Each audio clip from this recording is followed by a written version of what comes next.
turma, tudo bem?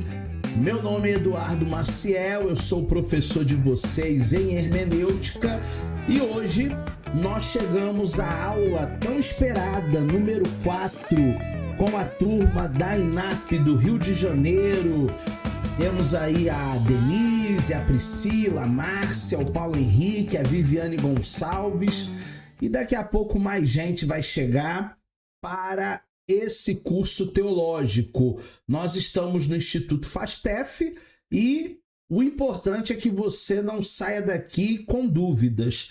Tanto você que está assistindo essa aula gravada, como você que está assistindo depois, né, ao vivo, o inverso.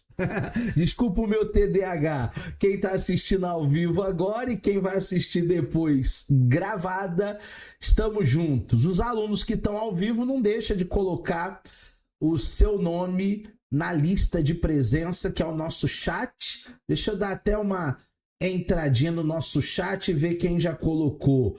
Viviane Gonçalves e Denise. Falta o Paulo, falta a Vanessa, falta a Márcia, falta a Priscila. Depois você entra lá no chat, coloca lá o seu nome completo para nós computarmos a sua presença. Hoje, a aula de número 4 da arte da interpretação, a hermenêutica. E hoje, nosso tema está muito legal, porque hoje nós vamos falar das figuras de linguagem no texto bíblico. Você sabe, e se ainda não sabe, eu vou te falar. A Bíblia, ela não tem apenas textos literais.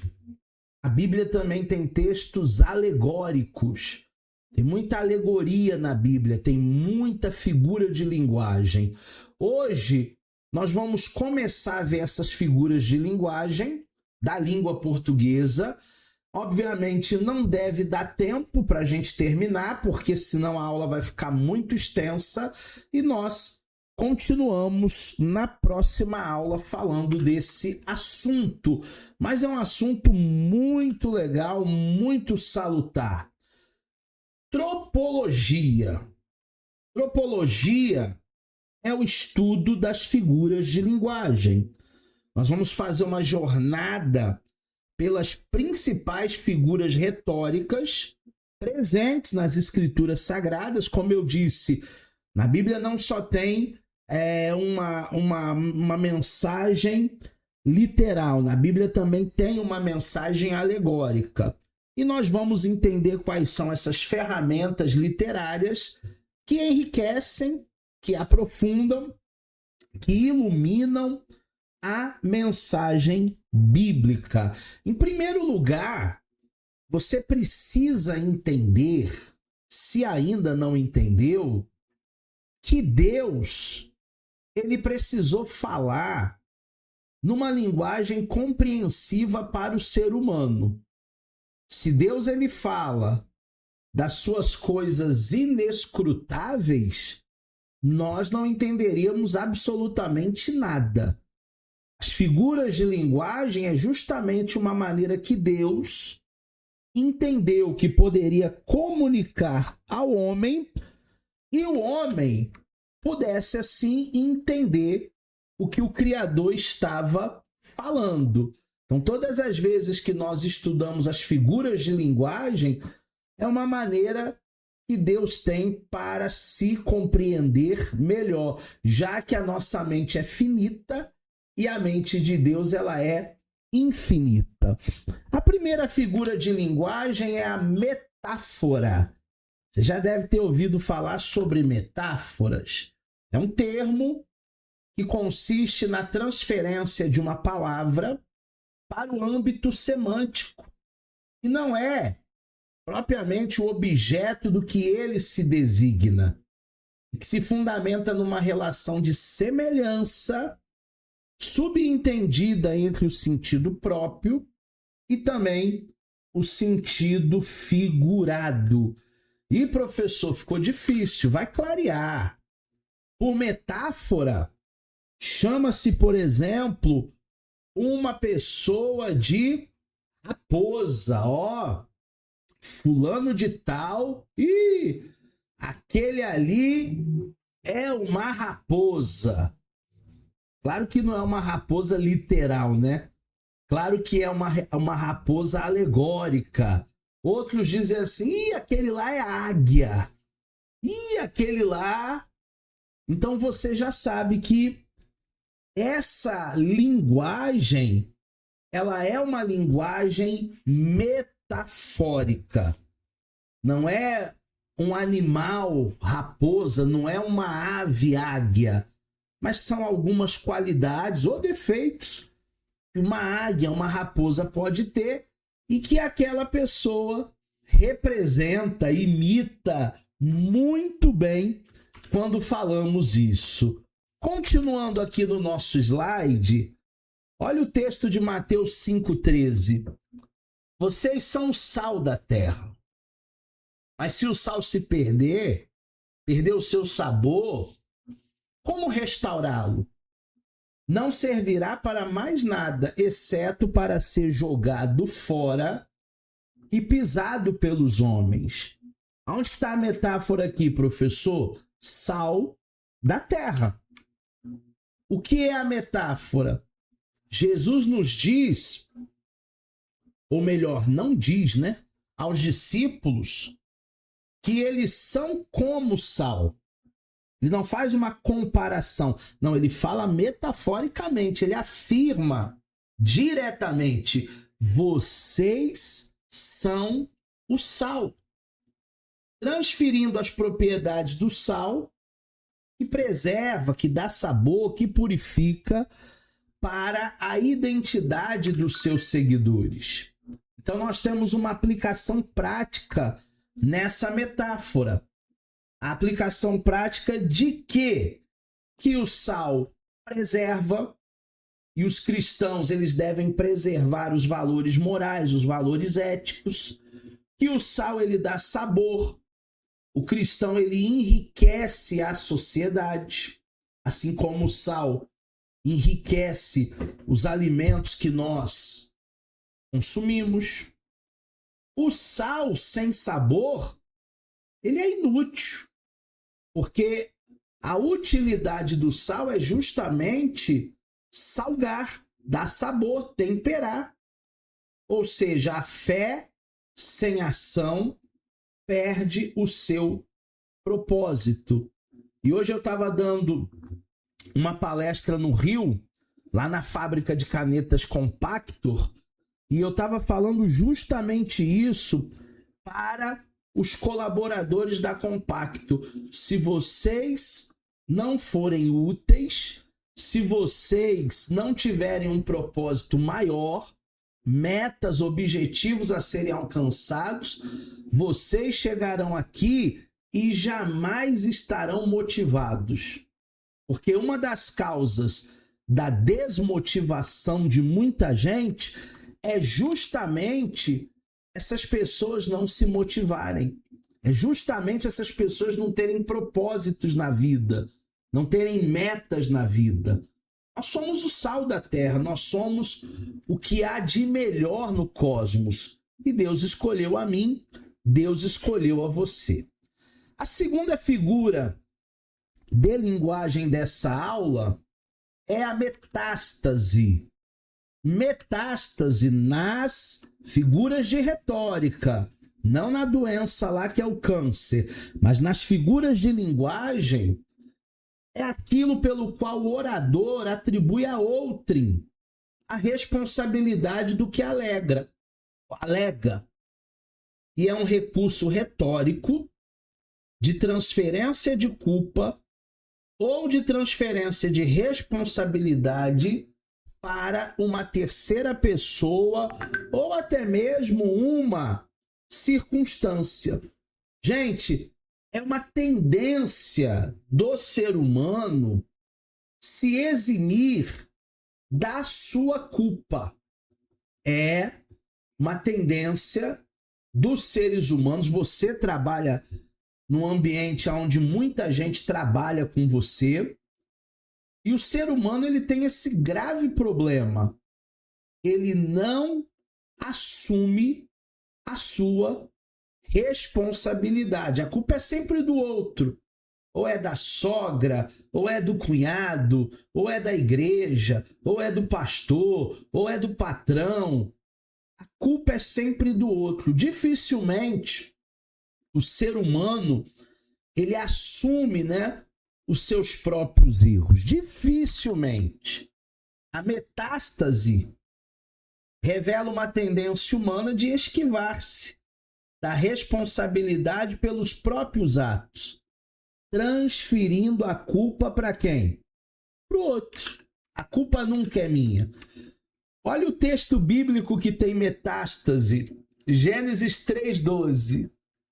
Disse o homem: foi a mulher que tu me deste por companheira.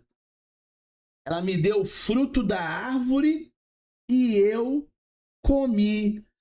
Ai, coitadinho de Adão, né?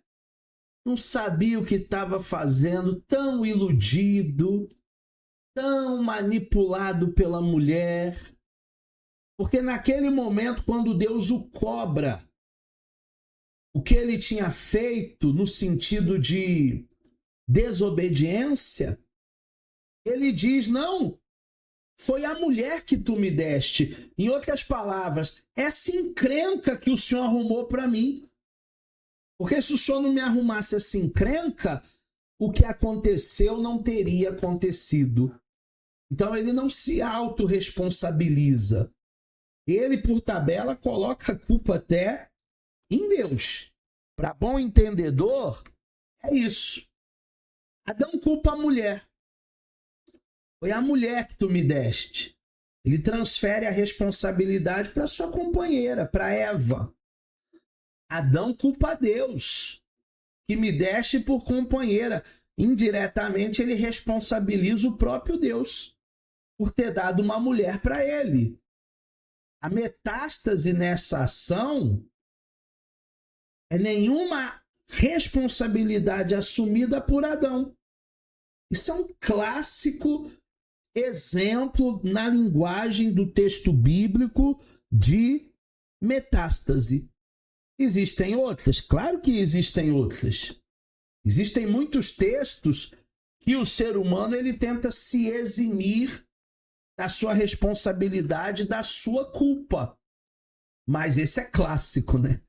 Esse já está em Gênesis 3, logo no início da Bíblia. A culpa nunca é minha. A culpa sempre é do outro. A nossa terceira figura de linguagem nesta aula é a metonímia. A metonímia é um termo que consiste em designar um objeto por outra palavra designativa, por outro objeto, que tem o primeiro uma relação de causa e efeito.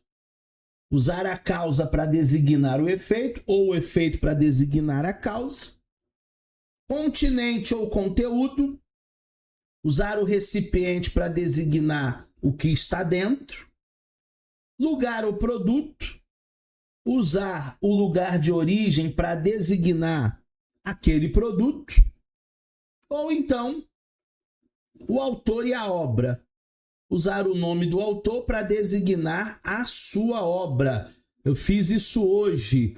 Eu estava na minha biblioteca e eu falei assim para minha esposa: passa aí para mim o Bechara. E aí a minha esposa falou: qual é que é esse livro aí? Eu falei: o livro preto aí, é o Bechara. Então eu me referi ao autor pela obra, pelo livro. O livro da gramática do Bechara. Também inclui relação de matéria, também inclui relação de objeto, que pode ser abstrato, que pode ser concreto, a parte pelo todo ou todo pela parte. Tudo isso é metonímia. E na Bíblia, onde achamos? Lucas 16, 29. Respondeu Abraão. Respondeu: eles têm Moisés e os profetas. ouçam-nos. Lucas 16, 29. Como é que pode eles terem Moisés se Moisés já tinha morrido há muito, mas muito tempo? Como é que eles poderiam ter os profetas do Antigo Testamento se já estavam no Novo Testamento?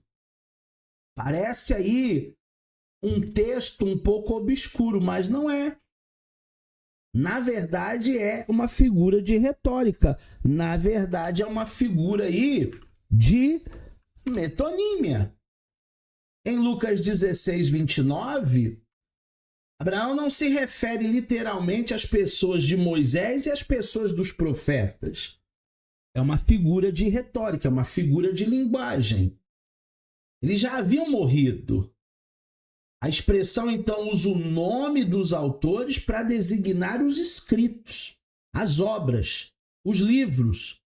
Então, quando diz eles têm Moisés, está falando da lei de Moisés, está falando do Pentateuco, está falando da Torá. Quando diz eles têm os profetas, está falando dos profetas maiores e menores do Antigo Testamento.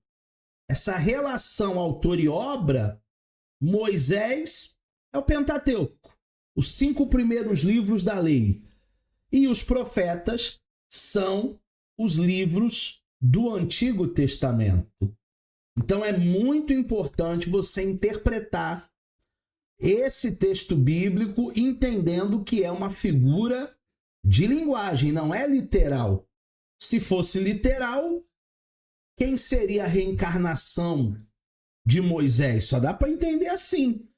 Se fosse literal, quem seria a reencarnação dos profetas, já que eles estavam no Novo Testamento? Então, com certeza, não era nem Moisés nem os profetas, mas uma metonímia falando dos livros. Quarta figura de linguagem, metonomásia. Olha que palavrão!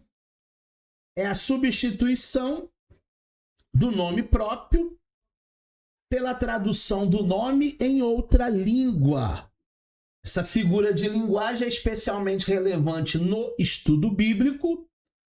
Muitos nomes hebraicos foram traduzidos por gregos e depois em outras línguas, carregando o significado teológico profundo. Então nós temos alguns nomes e em outra língua, esses nomes eles podem ter uma transliteração. Por exemplo, Carlos, na América, né, é Charles. Por exemplo, João, nos Estados Unidos é John. Por exemplo, Paulo, na América é Paul. E por aí vai. Muitos nomes em hebraico ou em aramaico depois foram traduzidos para uma outra língua. É o caso de Ananias, Azarias, que depois foram traduzidos para Sadraque, Mesaque, Abidnego.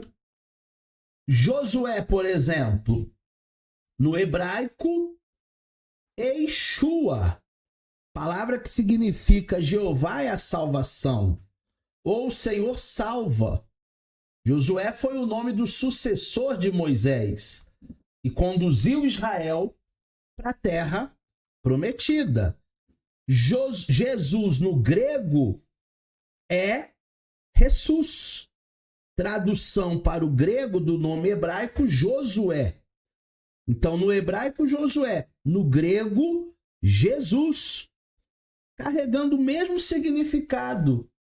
Se lá no hebraico Jeová é a salvação, no grego Jesus é o Senhor que salva. A metonomásia aqui vai revelar nada mais, nada menos do que a identidade salvífica de Jesus. Temos outras línguas também que a gente pode chamar Jesus de Yeshua, Hamashia. É a mesma coisa, é Jesus Cristo, o ungido, o enviado, o Salvador. Mesmo que o nome mude de uma língua para outra, nós temos o mesmo significado. A mesma coisa foi o que aconteceu com o apóstolo Paulo.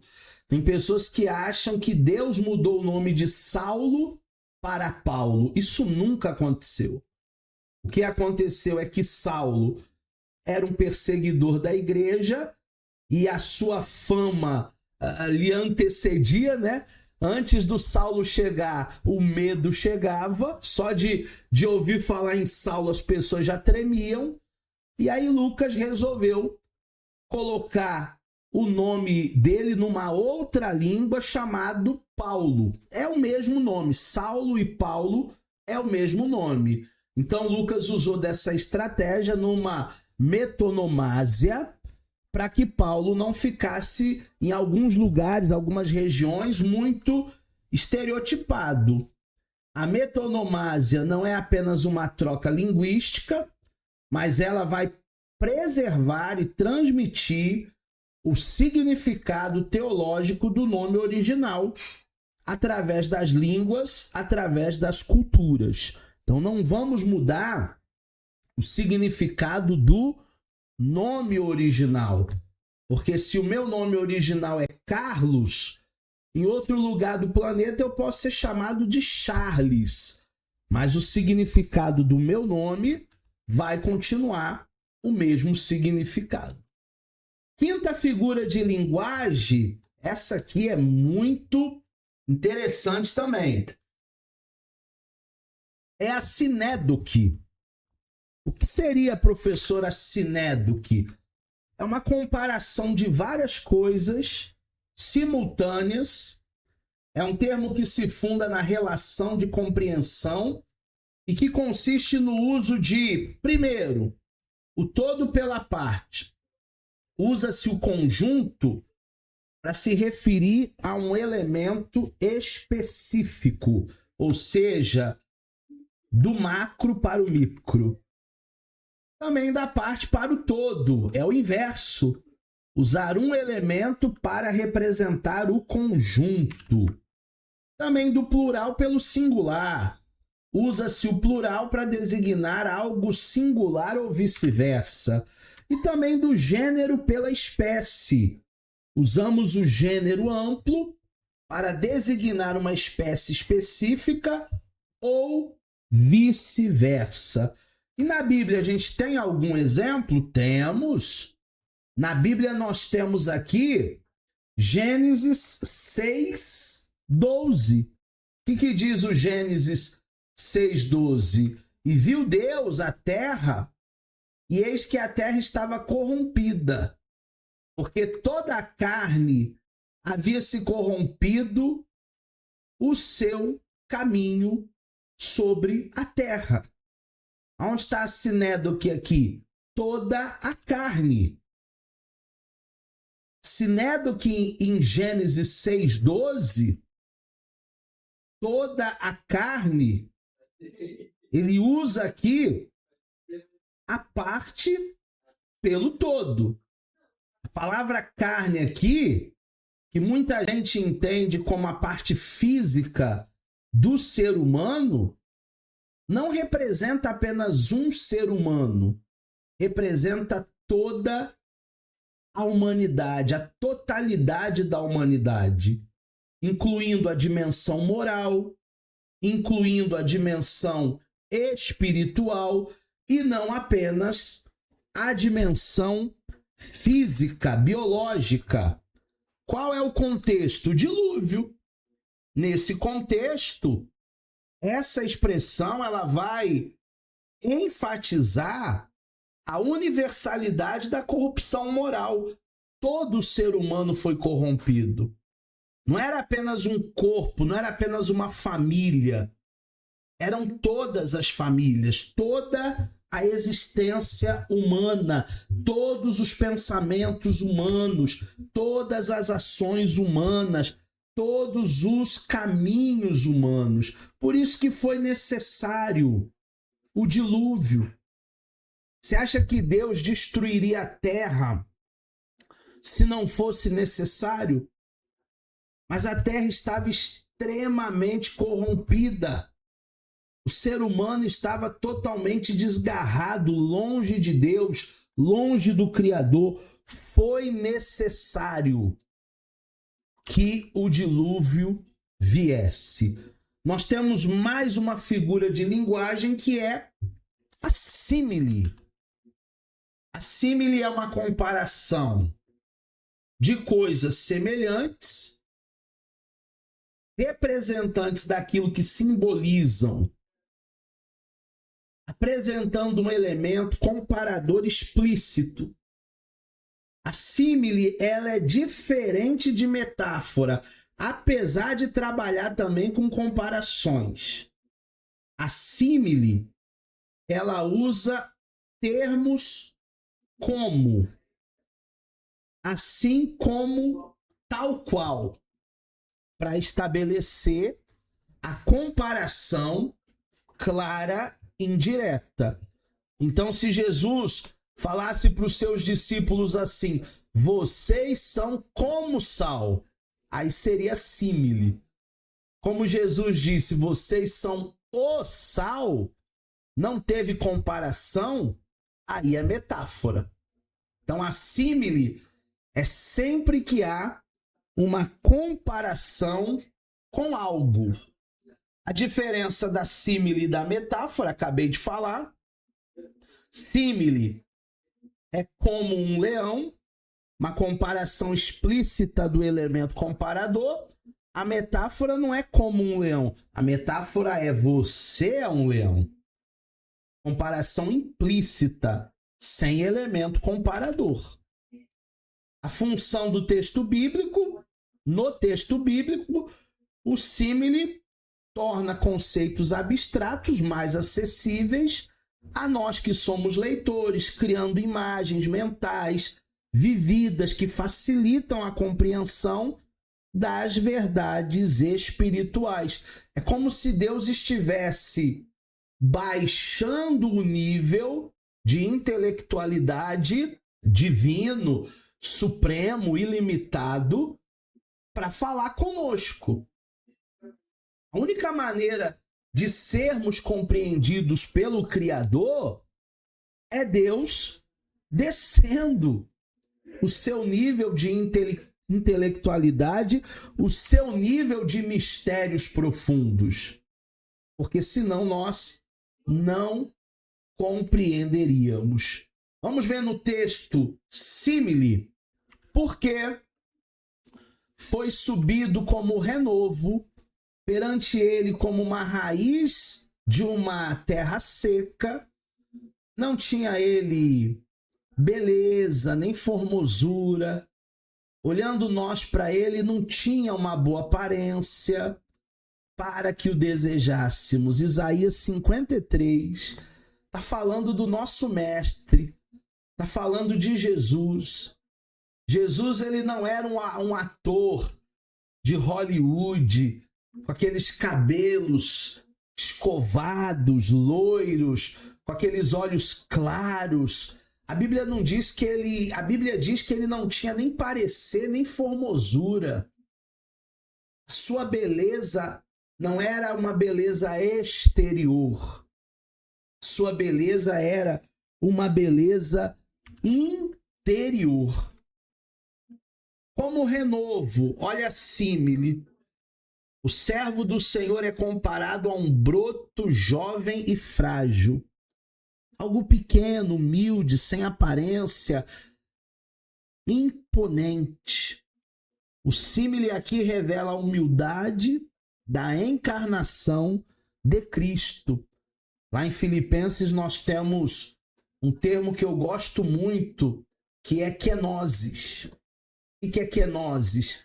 Kenosis é o esvaziamento. Ele se auto-esvaziou da sua glória e ele veio aqui, por amor, sacrificar-se neste mundo tão tenebroso. Como raiz de terra seca, outra símile. Uma raiz em terra árida não tem condições favoráveis de crescer. O símile aponta aqui para um ambiente hostil, improvável, do qual o Messias surgiria sem uma glória humana, política, aparente. E é por isso que os judeus estão esperando o Messias até hoje. Porque os judeus, na sua cabeça, na sua mentalidade, eles pensam que Jesus é um grande líder político, um grande influenciador de sangue azul. E a glória de Jesus, ela não é uma glória humana. O reino de Jesus não é um reino humano. Por isso, os religiosos estão esperando Jesus até hoje.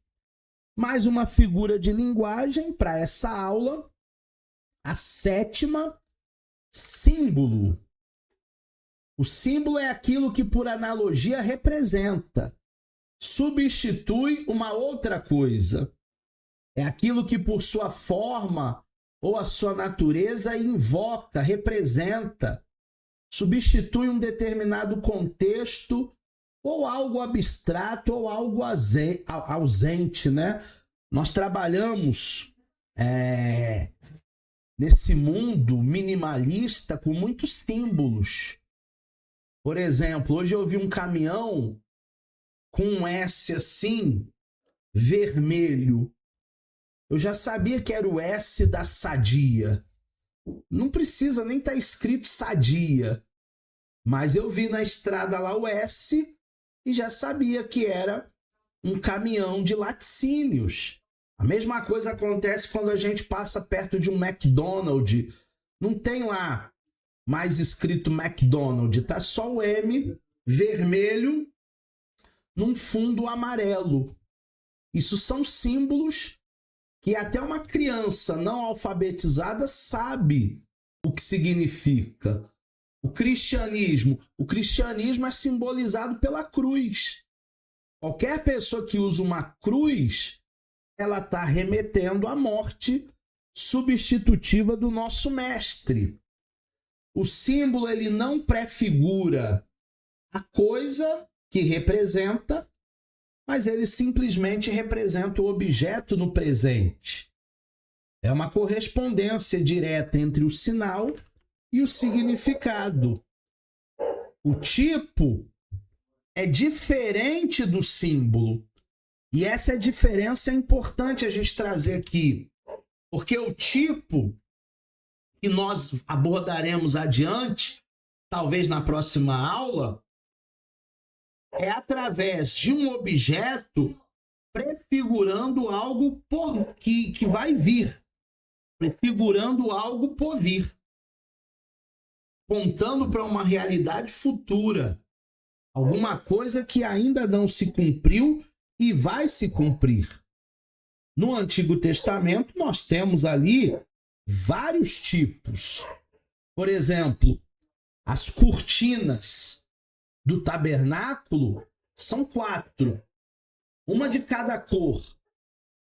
Cada cortina do tabernáculo era uma tipologia, era um tipo dos evangelhos que 1.500 anos depois, 2.000 anos depois, seriam escritos.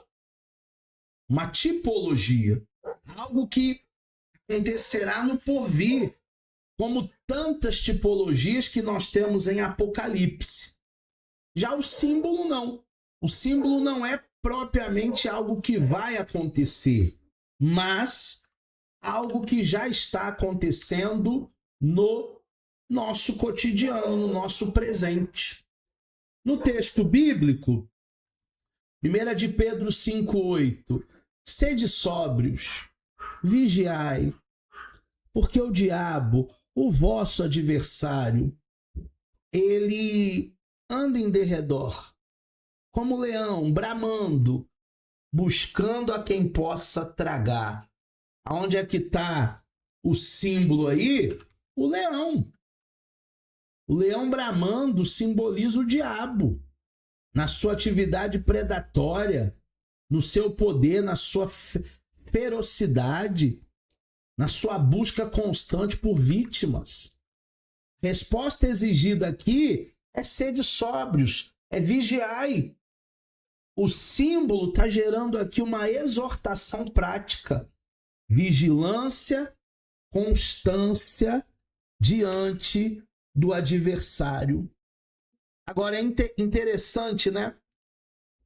O diabo é como um leão? Ou o diabo, ele brama como um leão? Será que é uma símile ou será que é um símbolo?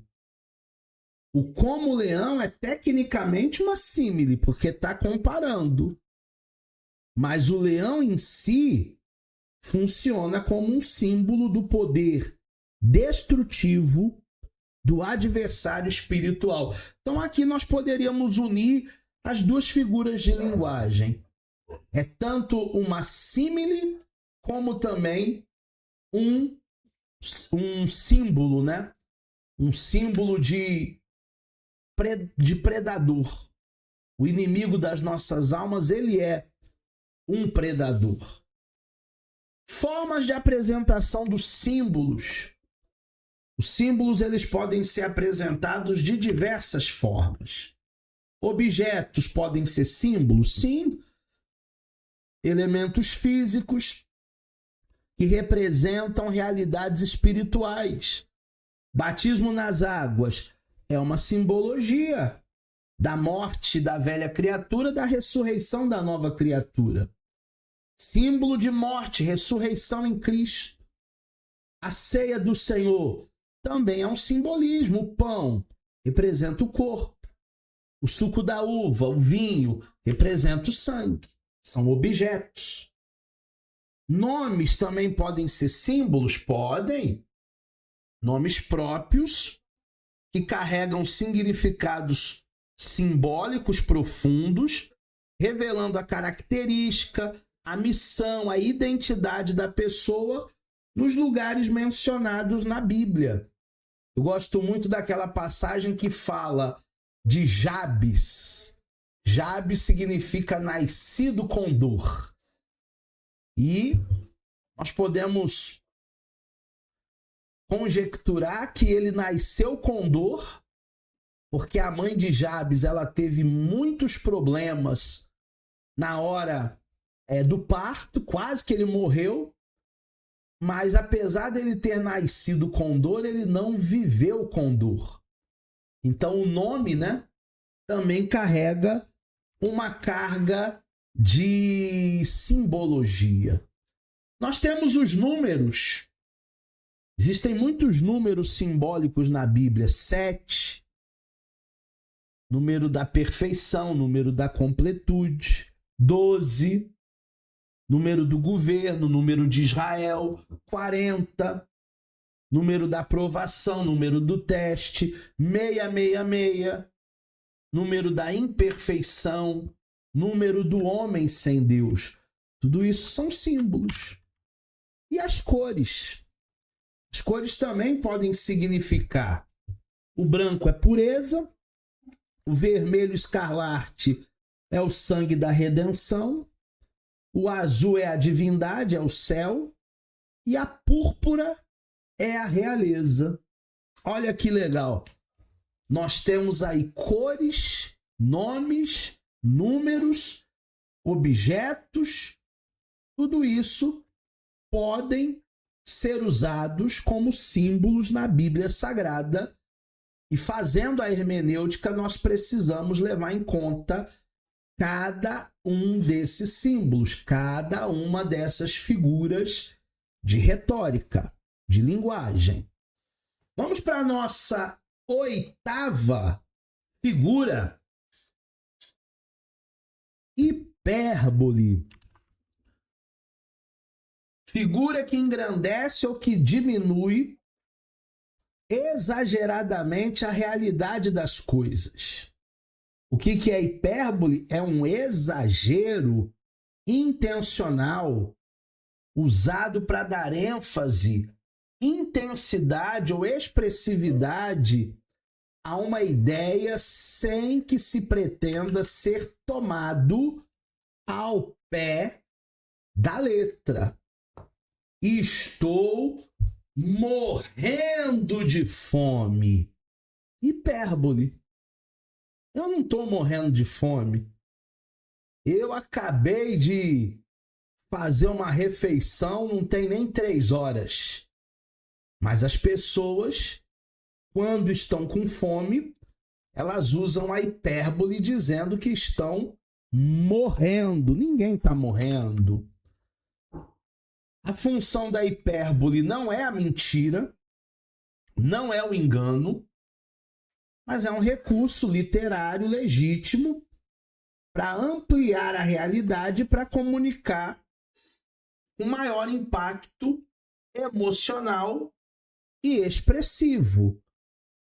Todas as hipérboles é para supervalorizar. Isso não é mentira. A hipérbole do cotidiano, né? Estou morrendo de fome, te liguei 1000 vezes. Não, eu não te liguei 1000 vezes. Eu liguei para você umas 10 vezes, umas 5 vezes, mas não 1000. Ah, esse livro é eterno. Não, o livro não é eterno. O livro é grosso, o livro é grande. Tem muitas páginas, mas não é eterno. Uma hora você termina. Então, todas essas expressões, elas são exageradas, elas são expressivas, elas trazem afirmações literárias. E na Bíblia também nós temos as hipérboles. Vamos lá para João, capítulo 21, versículo 25. Vamos encontrar a hipérbole aqui. Há, porém, ainda muitas outras coisas que Jesus fez.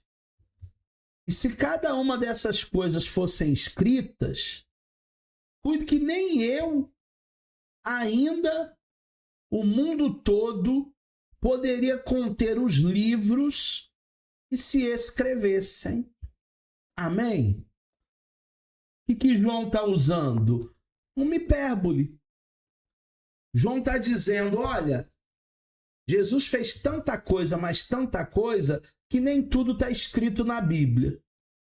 E se tudo fosse escrito, todos os livros, todas as bibliotecas não iam conter. Isso é uma hipérbole. É óbvio que Jesus fez muito mais coisa do que está na Bíblia. Mas se fossem relatar tudo, talvez daria o dobro de páginas. Ou daria vários livros, vários volumes. Ou daria algumas estantes de livros. Mas conseguiria sim relatar tudo aquilo que Jesus fez. A hipérbole de João, o apóstolo ele usa uma linguagem de exagero grandioso para comunicar a imensidão das obras de Jesus. Não é uma afirmação geográfica literal.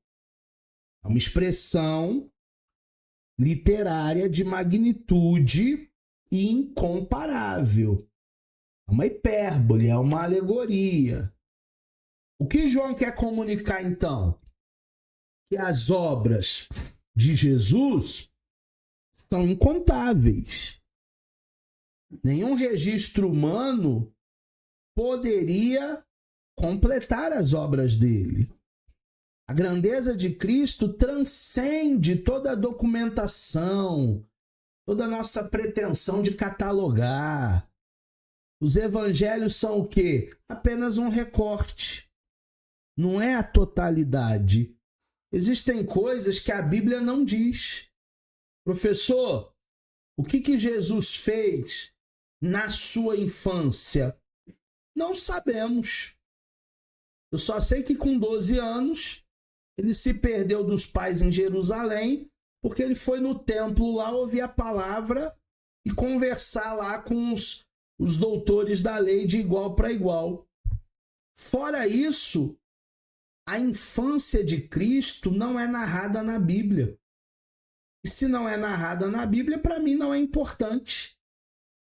Para mim, é algo irrelevante. Para mim, de repente, né, com toda certeza, ele foi uma criança absolutamente normal.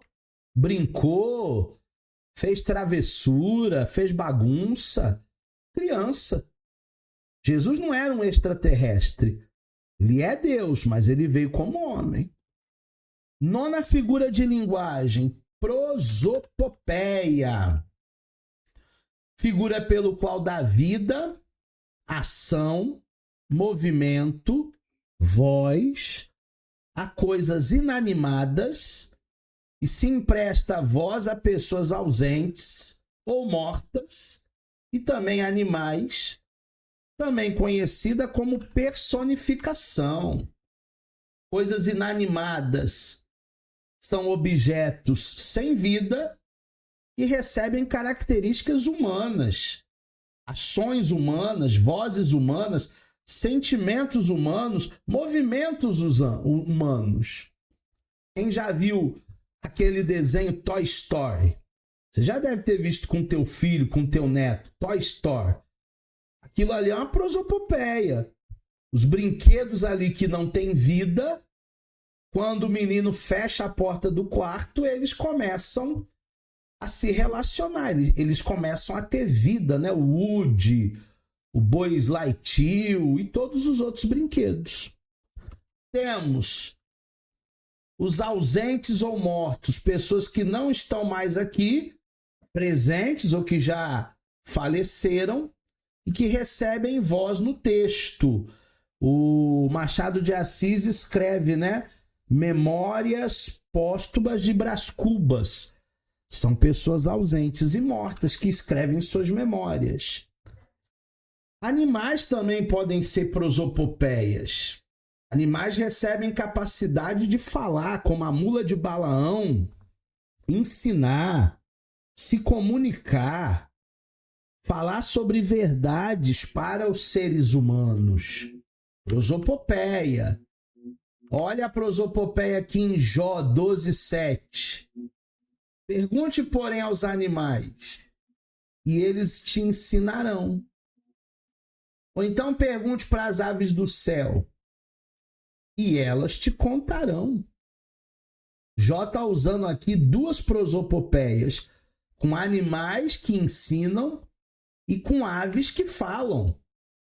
Nesse versículo, Jó está usando prosopopeia de forma magistral. Os animais, as aves, recebem capacidade de ensinar e de contar as coisas. São ações tipicamente humanas. A figura não sugere que os animais literalmente falem, mas que a criação em si dá testemunha a sabedoria e o poder de Deus, comunicando verdades que o ser humano pode aprender se observar com atenção. Hoje nós perdemos isso por causa da tela, do celular, do tablet, da vida digital. A gente perdeu o poder da observação. Tem momentos que você vai ter que fazer um jejum de tecnologia, ir para o meio do mato, onde não tem sinal, não tem Wi-Fi, e ficar observando os pássaros, ficar ouvindo os cantos dos pássaros, a natureza, e ali Deus ele vai falar com você. A prosopopeia de Jó, ela antecipa a prosopopeia do Salmo 19, que diz que os céus declaram a sua glória e a criação inteira fala sobre o seu Criador. Então, quando os céus declaram a glória do Altíssimo, isso também é uma prosopopeia. Animais, objetos, coisas inanimadas que começam a ser ou ter características animadas como homem. Parábolas. Eu acho que essa figura de linguagem é a que mais a gente identifica toda hora na Bíblia. A mais conhecida na Bíblia é parábola. Uma narração alegórica, na qual o conjunto de elementos evoca, por comparação outras realidades de ordem moral ou religiosa, Jesus ele foi o maior mestre no uso de parábolas, usando situações cotidianas para revelar as verdades do reino. Você sabe por que Jesus ele gostava muito de ensinar via parábolas? Porque até uma criancinha pequena, não alfabetizada, ouvindo aquela história, compreenderia a sua moral. Parábola é a maneira mais fácil, acessível para todas as idades entenderem uma verdade, principalmente uma verdade bíblica.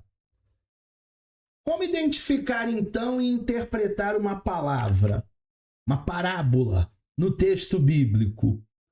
Em primeiro lugar, qual foi a situação que gerou aquela parábola?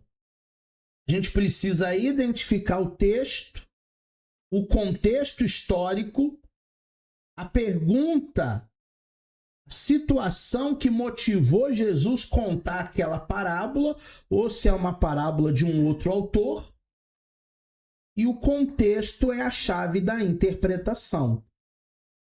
Antes de Jesus contar uma palavra, sempre tinha um contexto, sempre tinha uma pergunta, sempre tinha uma situação acontecendo. Em segundo lugar, qual é a verdade que aquela parábola está ensinando? Cada parábola tem um ponto central. O dever de orar sempre, para onde iremos, o apego pelas riquezas. Identifique qual é a verdade central da parábola. Geralmente só tem uma, tá? O narrador deseja falar apenas uma verdade. Na parábola das 10 virgens, 5 loucas, 5 preparadas. Qual é a verdade? A verdade é que uma hora o noivo vem. E a gente não sabe nem o dia nem a hora que Jesus volta. Por isso, devemos ser como virgens prudentes. Que se ele chegar no meio da madrugada, o azeite, que é a presença de Deus, não falte na nossa vida. E em terceiro lugar, eu acho que isso aqui é o mais importante para a hermenêutica, tá? Não faça doutrina de parábola. As parábolas são ilustrações de verdades ensinadas nos textos, mas não podem ser usadas como doutrina. A gente não deve construir doutrinas exclusivas de parábolas, porque parábolas são alegorias. Senão você vai cair naquele erro que eu falei na primeira aula. Quem vai para o céu? Só 25%. 75% vai para o inferno. Ué, onde que está escrito isso? Ah, na parábola do bom samaritano. 25% caiu na beira do caminho, 25% foi sufocada pelos espinhos, 25% caiu em pedregais, mas só 25% caiu em boa terra. Isso é um erro hermenêutico. Não se faz doutrina de parábola. 11ª figura de linguagem: provérbios. O que são provérbios? São ditos populares, são ditos comuns. Os provérbios do Antigo Testamento estão redigidos em sua maior parte de forma poética. Tem até um livro chamado Provérbios, consistentes em 2 paralelismos. É uma parábola, só que condensada, mais rápida.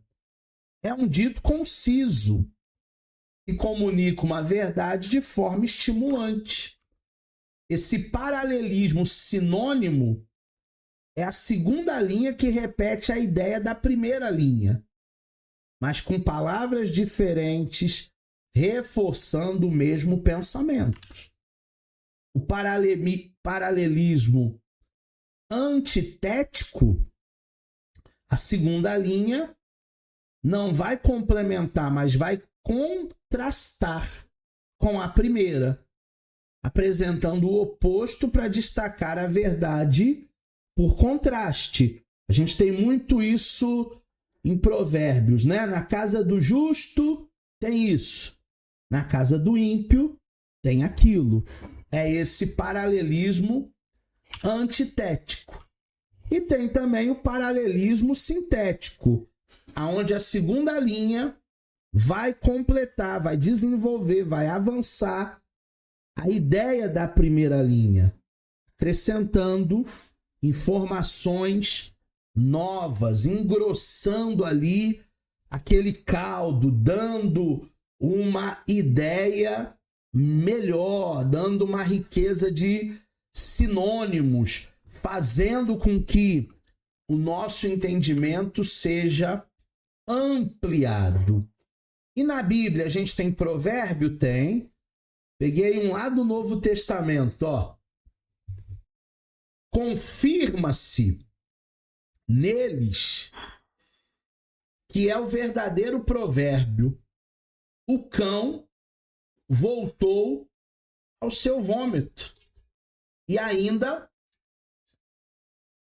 a porca lavada voltou a revolver-se na lama.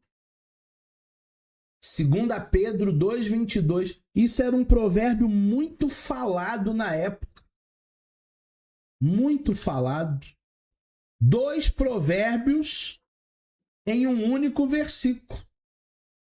Pedro vai citar provérbios populares para ilustrar a condição dos falsos mestres que retornam para o pecado após conhecerem a verdade. O primeiro provérbio é uma citação de Provérbios 26:11. O segundo provérbio, da porquinha, é um dito popular da época. Só que ambos se comunicam nesse mesmo versículo de forma concisa, de forma impactante. A natureza não é transformada, ela retorna ao que lhe é natural. Quando o cão volta ao seu vômito, quando a porca volta para a lama, é a sua condição natural. Então, as características do provérbio é um dito conciso, memorável, comunica sempre uma verdade universal, usa imagens do cotidiano, do nosso dia a dia, de forma estimulante, de forma direta, e é uma parábola mais condensada, tá? Se a parábola é uma novela, o provérbio é um filme. Todos os dois nos fazem refletir. Só que uma novela tem capítulo, e capítulo, e capítulo, e capítulo. O filme não. O filme se resolve tudo em 2 horas, no máximo. Paradoxo, 12ª figura de linguagem. Do grego, para é contra. E doxa é opinião. Uma declaração oposta a uma opinião comum. Que parece absurda. Porém, quando estudada, torna-se uma opinião correta e fundamentada. Aparência. À primeira vista, o paradoxo parece uma contradição, um absurdo. Algo que vai contra o senso comum e a lógica ordinária. Mas é só aparência, só parece. Realidade. Quando nós estudamos o paradoxo na profundidade, o paradoxo vai revelar uma verdade mais profunda, fundamentada na opinião comum que a contradiz. Temos exemplos de paradoxos bíblicos? Claro que sim. Quem quiser salvar a sua vida aqui, perderá a sua vida na eternidade. Marcos 8,35, paradoxal. Perder para ganhar. Os últimos serão os primeiros. O último será o primeiro. Mateus 20,16. Paradoxal. Paradoxal. 2 Coríntios 12,10. Quando eu sou fraco, então é aí que eu tô forte. Não é paradoxal? Quem tá fraco, tá fraco. Quem é último, é último. Quem perder, perdeu. Quem ganhar, ganhou. Não, não. No reino de Deus é tudo contrário, é tudo paradoxal. No reino de Deus, quem recebe honra é aquele que sentou lá atrás, na última cadeira. É esse que vai ser honrado. E aquele que quer se ufanar, quer ser visto, quer estar no holofote toda hora, quer fazer as coisas para inglês ver, aquele que senta lá na frente, o dono da festa chega e diz assim: não, não, esse lugar aqui está reservado, esse lugar aqui não é para você. Então, os humilhados são exaltados, mas os exaltados são humilhados. Isso é paradoxal. Guias cegos, vocês coam um mosquito, que é uma coisa bem pequenininha, mas vocês engolem um camelo que é muito maior do que um mosquito. Mateus 23:24. Jesus ele dirige essas palavras, sabe para quem? Fariseus e escribas, denunciando o quê? Hipocrisia religiosa. A expressão ela é ao mesmo tempo um paradoxo e também uma metáfora. Duas figuras de linguagem, duas figuras de retórica. E contrasta uma coisa muito pequena, o mosquito, com algo muito grande, que é o camelo. É igual aquela mensagem que tem gente que está cuidando do cisco do olho do outro, mas na vida dele, no olho dele, tem uma coisa muito maior que seria uma trave. E geralmente não é assim. Quem cuida da vida do outro não tem tempo para cuidar da sua própria vida. Se fizermos uma análise de Mateus 23, o mosquito representa as regras menores, os detalhes minuciosos da lei, como regras de pureza. Os fariseus eles tinham mania de lavar as mãos antes da refeição. Aí quando viram os discípulos de Jesus que não lavaram as mãos, ficaram horrorizados. Eles não lavam as mãos, não? E Jesus disse: o que contamina não é o que entra na boca. O que contamina é o que sai da boca, é o que está dentro. O que adianta lavar as mãos e o coração tá sujo? Não adianta nada.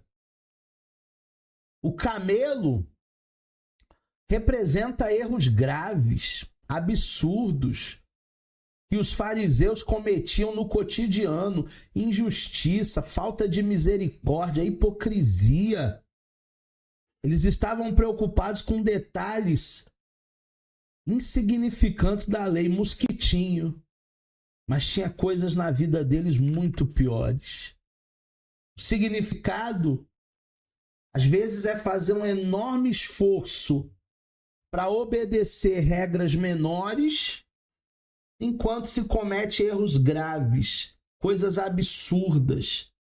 Isso é o paradoxo que expõe a inversão de prioridades dentro da religiosidade hipócrita. E tem uma frase que eu gosto muito, Vinícius, que diz assim: o evangelho, ou melhor, a religião destruiu o evangelho.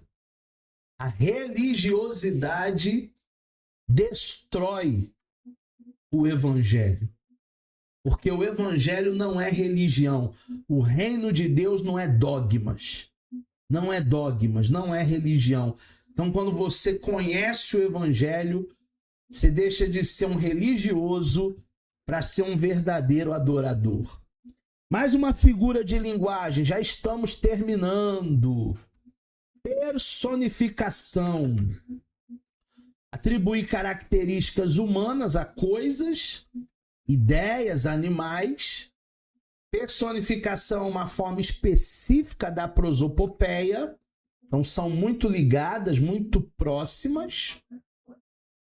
Focado especialmente em dar qualidades e sentimentos às ações humanas, às entidades abstratas e não humanas. A diferença entre a personificação e a prosopopeia é que a prosopopeia é um termo mais amplo. Inclui, por exemplo, dar voz aos mortos, aos ausentes, aos animais. Já a personificação, ela é mais restrita, ela é mais específica. Ela atribui, sim, características humanas, sentimentos humanos, ações humanas, relações humanas, mas a conceitos abstratos, como justiça, misericórdia, paz, verdade. Lá no uso dos salmos, e a gente tem os salmos que são canções, né, hinos a Deus, eles são muito ricos em personificações. Especialmente quando os salmos Davi e outros salmistas cantavam sobre virtudes divinas, elementos da criação. Aí aparecia muito essa figura de linguagem dentro dos conceitos teológicos abstratos e imagens vividas como imagens memoráveis. Então, se você quer se aprofundar nas personificações, você precisa ler o livro de Salmos, que é um livro de louvor, de adoração. Vamos ler um aqui. Salmo 85:10. Vamos ver aqui a personificação. A misericórdia e a verdade se encontram. A justiça e a paz se beijaram. Você vê que ele pega sentimentos, misericórdia, verdade, qualidades, e ele personifica justiça, paz. Em Salmos a gente tem muito essa linguagem. Misericórdia e verdade são dois atributos divinos, abstratos, personificados como pessoas que se encontram, como viajantes, por exemplo, que se reencontram após uma longa separação. O encontro sugere uma harmonia e uma reconciliação. A misericórdia e a verdade se reconciliam. A justiça e a paz são outros atributos divinos, também personificados aqui no Salmo 85. Se beijam como um gesto afetivo de comunhão íntima. Você não beija alguém que é distante, você beija alguém que é íntimo. A imagem comunica também uma perfeita harmonia entre a justiça e a paz de Deus. O Salmo 85:10 é considerado uma das mais belas personificações de toda a literatura bíblica, antecipando, reconciliando, plena e que se cumpriria em Cristo, no qual a justiça e a misericórdia de Deus se encontraram na cruz. Então, personificação é justamente essa ideia de pegar esses sentimentos, esses atributos como misericórdia, justiça, paz e verdade e trazer para elas ações humanas.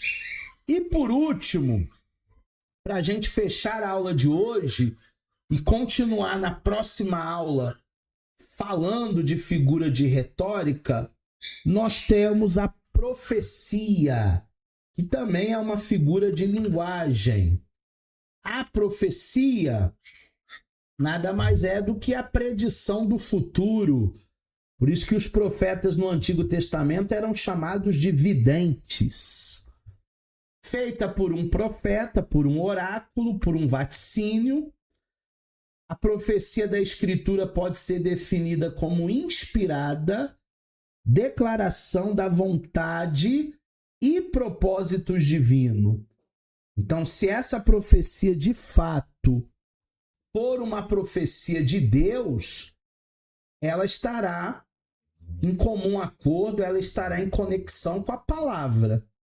Não existe nenhum tipo de profecia que contrarie a palavra.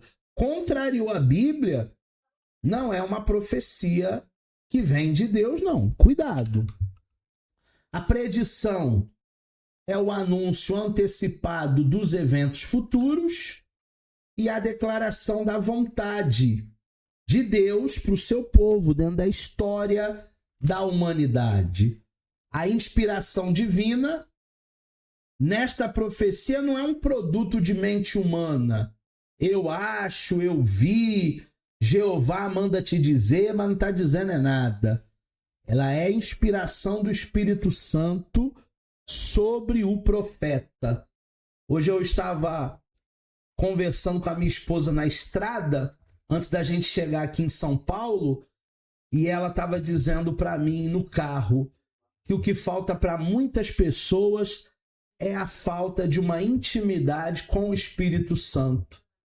Porque é o Espírito Santo que é o consolador, é o Espírito Santo que é o orientador, é o Espírito Santo que é o fortalecedor, o amigo fiel, é o Espírito Santo que é o Paráclitos, o Paracletos, aquele que está do lado. Então, se nos faltar o Espírito Santo de Deus na nossa vida, aí a gente vai ter que correr para o psicólogo, a gente vai ter que correr para o psicanalista, a gente vai ter que correr para lá, para cá, porque sem Deus nós não chegamos em lugar nenhum. A nossa vida se torna vazia sem Deus. Olha a profecia de Isaías 61. O Espírito do Senhor está sobre mim, porque me ungiu para pregar boas novas aos mansos, enviou-me para restaurar os contritos de coração, proclamar liberdade aos cativos, abertura de prisões aos presos, apregoar o ano aceitável do Senhor, o dia da vingança do nosso Deus, e a consolar todos os tristes. Pregar a boa nova para os mansos, isso é uma profecia salutar. E isso se cumpre em Lucas 4,18. Isaías profetiza 700 anos antes. 700 anos depois se cumpriu. Restaurar os contritos de coração. É um ministério de cura interior, de restauração emocional, dos quebrantados. Deus deu sabedoria para os psicólogos? Sim. Os psicanalistas têm ferramentas? Sim. Mas o psicólogo dos psicólogos é Jesus. O médico dos médicos é Jesus. É que a gente não fique dependente de medicamentos aí de tarja preta. Precisamos entender essa profecia. Essa profecia, ela vem de Deus. Em terceiro lugar, proclamar liberdade para os cativos, quem está preso. Libertação espiritual. Libertação da culpa do pecado, do poder das trevas. E anunciar o ano aceitável do Senhor. Um tempo de graça. Um tempo de salvação, um tempo de misericórdia, um período do ministério messiânico que foi inaugurado pelo Senhor Jesus. Isaías capítulo 61, 1 e 2 é uma das profecias messiânicas mais completas do Antigo Testamento. E se cumpriu em Jesus 700 anos depois, conforme Jesus falou em Lucas 4, 16 até o 21. Fechamos a nossa aula de hoje de hermenêutica. Espero que você tenha aprendido um pouquinho sobre figuras de linguagem. Eu sei que é uma aula bem técnica, né? Até meio chatinha para alguns, porque tem a ver com língua portuguesa, tem a ver com retórica, mas ela é muito importante para a gente fazer o dever de casa. Ela é muito importante para a gente não falar um bocado de asneira nos púlpitos, porque nós interpretamos da melhor maneira. Eu vejo vocês na próxima aula para continuar falando de figuras de linguagem.